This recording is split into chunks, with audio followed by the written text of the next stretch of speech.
What is cracking, guys? So today I'm going to go over Pramipexole versus Cabergoline. Now this is going to be real life application in bodybuilding. I'm not going to go over, which one's like healthier and all that kind of shit. And like, obviously they're both addictive. They're both bad for you if you use them too much in the long term. I'm not going to get into that. I'm just going to get into results that I see in real life and when to use one over the other to get the results you need. And we're talking about short-term usage for specific bodybuilding purposes. Now I wanted to make this video because if you go online, you're going to read, Pramipexole or Cabergoline, what do I use? It seems like everybody always recommends Cabergoline over Prami. Now, I almost go the opposite way every time because in friends and clients, I always see less short-term side effects with Prami as long as you dose it correctly and the side effects that matter. And besides the long-term health consequences of using Cabergoline, like the heart fibrosis and possible other fibrosis of tissues, I'm not going to talk about that. Obviously, the Pramipexole is going to be healthier in general. Now, Pramipexole, just real quick, it does have some antioxidant activity in the brain. It's got some antidepressant activity. It helps you sleep, and it actually is prescribed for restless leg syndrome. It has been shown to improve your sleep architecture, which is going to be good when we're doing things that we need, a prolactin control. So, you take tren, you can't sleep, Pramipexole will benefit with your sleep. Let's get into the side effects of why I always go Prami over Cabergoline most of the time. Now, one of the big ones is edema, so like feet, hand swelling. I always see with Cabergoline, hands and feet are going to swell up a lot more and hide a lot of the vascularity, and if you take too much, it seems like the water retention just creeps all over. So this is for both of them, both of the drugs, but it seems like Caber, a little more water retention, which is really annoying since we're physique-based athletes. I also notice less digestion issues when we go Prami. It just seems like, with the Caber, people get heartburn, indigestion, constipation, and people are a lot more tired during the day, it seems like, with Caber, just because it's such a long half-life. It's always like buzzing in your system, With Pramipexole, the oscillating, up and down with the 9-hour half-life is actually going to be good. You can time that a little bit better, so obviously your prolactin does spike when you sleep. You take it before bed, and that's a synergy. Like I said, it's good for your sleep, so it's going to be a good timing. And then you can also have some little niche benefits with the timing as well. So like post-workout, if you need to boost some growth hormone, it does have a growth hormone boost, more so than Cabergoline does.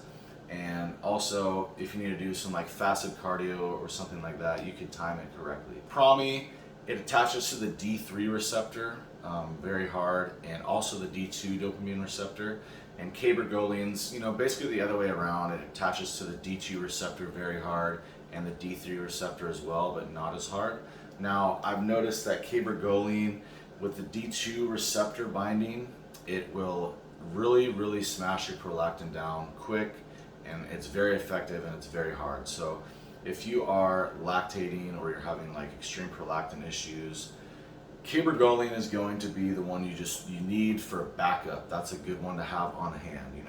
Pramipexole, you can't just smash it because you have to dose up very slow.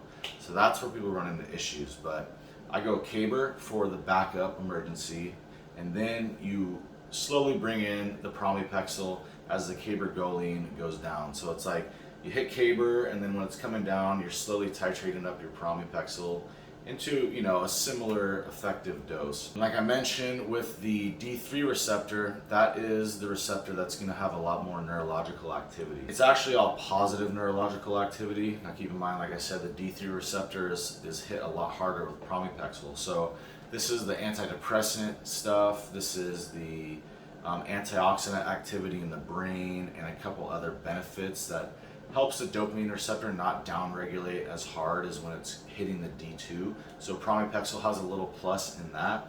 Now, the only, I'm praising Prami, but the issue with Prami is that you really do have to dose it slow, and you have to take it off slow, and you have to take it every day.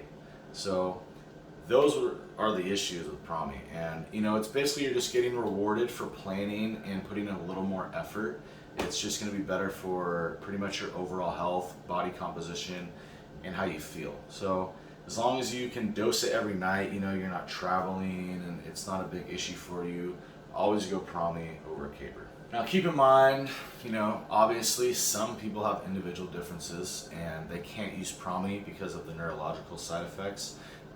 The ones that are mostly positive, obviously everybody's different, so some people will respond to it negatively, and that's when you read about the people who are like get addiction problems or go out and are like gambling and spend all their money and, you know, do all these you know, on the whim kind of things. That's Pramipexole binding to the D3 receptor. So obviously you have to play around and see if that's an issue for you. It is a little rare. I haven't seen it really happen in normal doses that bodybuilders use. So just keep that in mind. Cabergoline doesn't seem to have as much neurological side effects, positive or negative. So just to recap, you know, Cabergoline is for emergency use and Pramipexole is for preventative or stable usage during your cycle. Cabergoline is better in a PCT environment, and I think Pramipexole is a little less effective in a PCT environment.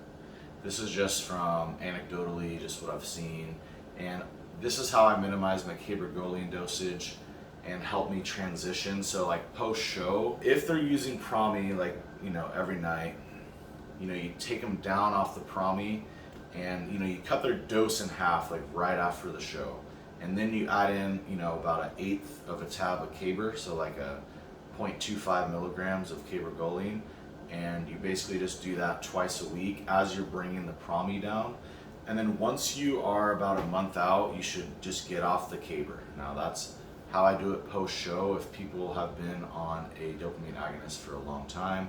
Just kind of a niche benefit I noticed, but it does help with PCT and kind of helping your appetite a little bit post-show. Now, I wouldn't recommend, you know, doing either of these drugs if you're not having prolactin issues.